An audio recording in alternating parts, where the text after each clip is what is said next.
د اختر په ورځو کې ټولو میلمنو ته ډیره ضروري خبرتیا. لومړی ویډیو تر اخره وګورئ که غواړئ دغه قانون ستاسو په کور کې هم پلی شي د اختر په ورځو کې، نو بیا ویډیو ضرور شیر کړئ او نورو ته یې هم ولیکئ. کوم میلمانه چې په اختر کې د یو بل کور ته ځي باید په دغه شرایطو عمل وکړي. لومړی د کوچنیانو د راوستلو څخه جدا معذرت غواړو. دویم خپل بوټان پر ټاکلي ځای منظم وکاږئ.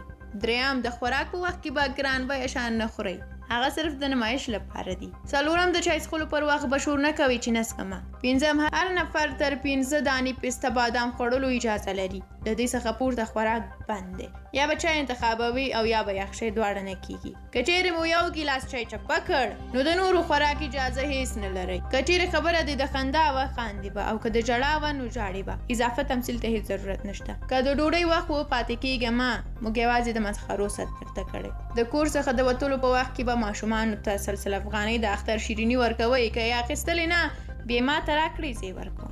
په اخره کې باید ووایم چې سوله افغان یوټیوب چینل تاسو ته په اختر کې د تازه میوې پر ځای تازه خبرونه او ویډیوګانې وړاندې کوي. نو حتما راشئ ویډیوګانې تر اخره وګورئ او د دې پر ځای زموږ ویډیوګانې لایک کړئ، چینل مو در سره سبسکرایب کړئ. ښه وخت